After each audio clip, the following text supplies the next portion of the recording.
Yeah, the reason I wanted to speak with you was because I've been working on a story surrounding, the recent spike in homicides in Stockton, which I'm sure you're fully aware of.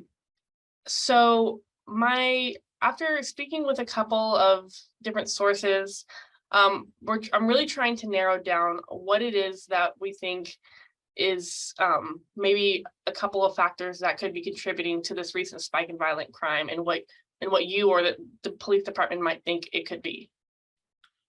Sure. So just give you some background. Over this weekend, we investigated our 40th homicide so far this year. And when you look at the data compared to last year, we were at 30. So we have seen an uptick in homicides. And, some of the factors that we've seen in some of the cases, some are considered gang or group related, meaning that you have these gang members or people that belong to a certain type of group, that might be feuding with each other, and they're out there committing shootings, which results in homicides. And with that, in those neighborhoods where we're seeing those type of shootings and homicides, we're giving those neighborhoods some extra attention. We have high visibility patrols happening, because with those type of homicides, you got to worry about the retaliatory type shootings that occur. And that's what we definitely don't want happening in those neighborhoods. Thank you. And so you would say a majority of these homicides that you've seen so far are gang related? I would say probably close to about half would be. And then the other half would be, what would you say, like random or targeted in any way? Some were random. We've had some domestic violence related homicides also. So as far as internal factors, if any, would you say maybe staffing would be an issue? I know that the Stockton Police Department has faced some staffing issues in the past. I'm not sure about recently, but any kind of internal factors that you think could be contributing to this? Well, as we sit here today, we're at 300 and as we sit here today, we're at 384 police officers. We're authorized 485, so we're down, right around 100 police officers, and that's definitely concerning. Our homicide detectives are working nonstop on these cases. And, when we look at the numbers, everybody wants to look at the data, the numbers, but we got to try to put it in a perspective, because behind each one of those numbers, there's a victim, and they have grieving family members and friends, and they ask a lot of questions. And with these cases that remain unsolved so far, we definitely know someone out there has information in regards to committed that shooting, committed that homicide, and we're asking for those people to give that information to us. And a lot of times when it's gang or group related, people are afraid to go up and speak to a uniformed officer at a scene because they're fearful for retaliation. So after a homicide occurs, we have a neighborhood impact team, which is officers, community service officers, and chaplains that'll go visit that affected neighborhood, because not only are the victims' families receiving trauma, so is that entire neighborhood. They're afraid. And we go out there a couple of days after and listen to their concerns and their frustrations, but we also educate them on how they can stay connected with the police department and how they can report crimes anonymously to Stockton Crime Stoppers. Wonderful, thank you. And as far as the staffing shortage, do you think, and I just want to confirm this, do you think that that could be a contribution of not having enough police force in our city? Well, homicide is one of those crimes that are hard to predict when they're going to happen, where they're going to occur, except if you have some type of information that someone's getting ready to go commit one. But obviously, we want to be full staff so that we can have more bodies out there patrolling the streets, because, when you have a high visible police force out in some of these neighborhoods, that stops some crime from occurring. And that's what we want to get back to is, we're hiring. So if anybody wants to become a Stockton police officer, please visit our website so that we can get those additional 100 bodies back out on the streets, because right now our department is very lean. And, the men and women of the police department are working very hard every day, showing up to work and still protecting and serving this community. If you go on our social media, Facebook, Twitter, or Instagram, you can just see the type of weapons that our officers are taking during these traffic stops, that they're out in those neighborhoods where we've seen an uptick in violence. And we definitely know that there's more guns out there. And we know the guns are in the wrong hands of people. And that's why our officers are out there doing those traffic stops, being proactive to prevent some type of, other crime, shootings or homicide from occurring. Thank you. And what do you think the city can do in this regard as far as getting more police officers on board to help deter crime in the city? Well, I mean, here at the police department, we got to think outside the box. So when it comes to violent crime or these shootings and homicides, we do work with our Office of Violence Prevention. Those are the peacekeepers. And those are individuals who go out to those neighborhoods and they meet with people that are prone to either, bless you. So the peacekeepers go out in those neighborhoods and they meet with the people who are prone to either being a victim of a shooting or commit, possibly go out and commit a shooting. And they offer service. Bless you again. I'm so sorry. So just a little bit about the peacekeepers that we do work with. They'll go out into those neighborhoods and they'll meet with people that are either prone to might be a victim of a shooting or, potential suspects who are out there committing the shootings. And they offer them services. And if they get out of that lifestyle, there's a whole bunch of different nonprofits, clergy that will help them find jobs, get them back in school, get them on the right track. But if they don't listen to that message, then you have the enforcement part where the police and our other partners come in. And that's why you see us in those neighborhoods doing traffic stops on those individuals and getting the guns out of their hands. Right. And as far as I know we have the violence prevention organizations and those efforts that the city is making, but is there anything that the city can do as far as getting the police department more loaded up with staff? Well, I think they're doing that right now. I mean, we are hiring. So our recruiters are out at different schools, job fairs up and down the state, trying to recruit officers. And the city's on board for that. So that's definitely the direction that we're going. That's the direction that we've been given, that we do want to be back at full staffing. So it's going to take some time because it does take time to find a qualified police applicant. There's a lot that goes into that. They got to pass the test, they got to pass their background. Then they get sent to the police academy and they got to get through that. And then after the academy, they got to go through a 6-month field training officer program. So it does take some time, but we know that the city and our police chief is definitely on board on getting our department back to full staffing levels.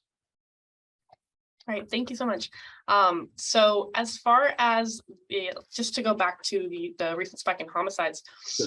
So I'm sure you've seen, we pulled up the last 30 years of homicide data.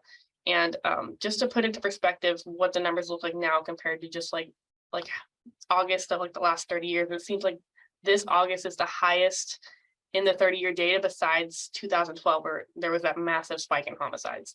So that was so it's the second most in the whole 30-year data. And so this data that we plan on contributing in our story, as well as the recent spike in homicides people have been seeing just through the news and your guys' reports. People are worried, people that live in Stockton, they're kind of scared. They're not sure what's going on in their city.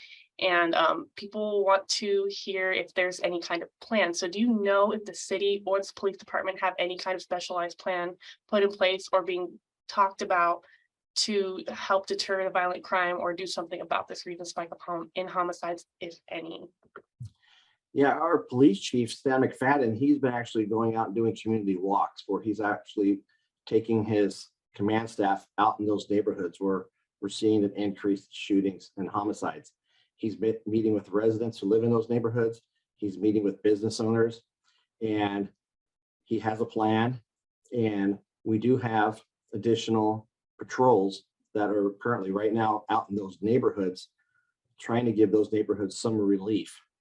Because whenever you see a marked patrol car driving in the neighborhood, you're probably not going to commit a crime. You're not going to commit a shooting because the police are there. And that's what we're doing right now.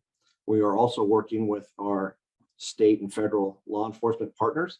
There's more task force officers here in Stockton right now, working side by side with our detectives so that we can try to identify who these suspects are and get those guns out of their hands before they can commit any type of other shootings or homicides.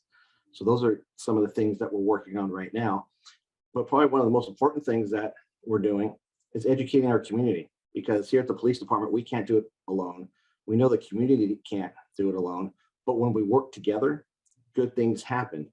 And some of these cases are being solved from the community submitting tips to Stockton Crime Stoppers, telling us who the suspects are in those neighborhoods, where they are living, what type of cars that they're driving. And we get that information in real time, to our patrol officers, our detectives, and the task force officers, and they go out and they look for those people. And that's why you see some of those traffic stops that we post on Facebook of our officers getting those guns out of the car. So we do appreciate the community support, and we need their help. Great, thank you. And so just to reiterate, so the plan that that has been implemented currently is the extra patrolling in the neighborhoods where we see high crime, and then the police chief going out and doing personal work with the community. Is that correct? That is correct. And also having our task force from the state and local, from the state and federal level, coming in and working with our detectives. Right. And does the police department, or the police chief rather, plan on addressing the spike in homicides, or do you know if the city plans on doing any kind of address, considering that people are really concerned and haven't really heard anything from the city about this? Yeah, our chief always makes himself available to the news media, but he's also out there every day in the community, walking the streets, walking the shopping centers, meeting with the people that are also affected by the gun violence. That's a priority of his. He wants to get out there, listen to them, and that helps him decide where we're going to deploy those extra patrols, because he's hearing it firsthand. At this shopping center, there could be 10 to 15 gang members that are out there hanging out, and customers can't get in the stores. So the chief's deploying those officers right to that shopping center, so that, once the gang members see the police in that shopping center, they usually go somewhere else. They're not going to want to, hang out where the police are at. Right. Thank you so much. I really appreciate you answering those questions. You're That welcome. was actually all the questions I had for you about this specifically, but was there anything else you wanted to add, or anything else you wanted to add that you think I might have or forgot to ask? No, I mean, we're not going to, solve the crime issue overnight. This is a long-term effort. We're going to do everything that we can here at the police department. The men and women of Stockton PD are going to work very hard every day, every night when they come to work to protect our city and protect our community members. We're going to continue working with our nonprofits, Office of Violence Prevention, clergy, and other groups to help reduce gun violence. But also we're going to go out and we're going to work with our community. Like I said, our chief, he gets out of the office. He goes out and walks the neighborhoods. He's meeting residents. He's meeting business owners, hearing firsthand right from the areas where we are seeing these shootings and homicides of what their concerns are.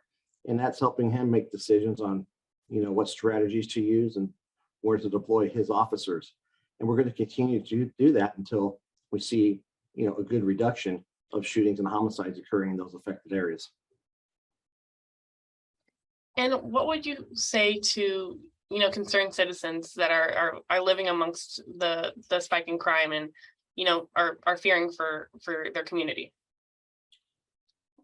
What I would say to our community is that you also have police officers that live here in the city of Stockton, that their children go to local schools here. And this is a whole community approach on how to reduce violent crime. Like we said, the police can't do it alone. We can't, do it by ourselves. The community can't.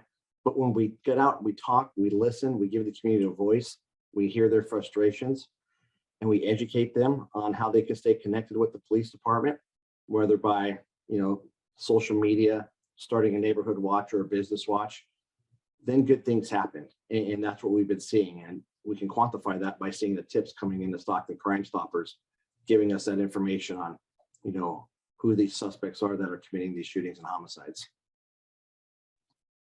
Right. Well, thank you so much. I really appreciate you. Yep. You're welcome.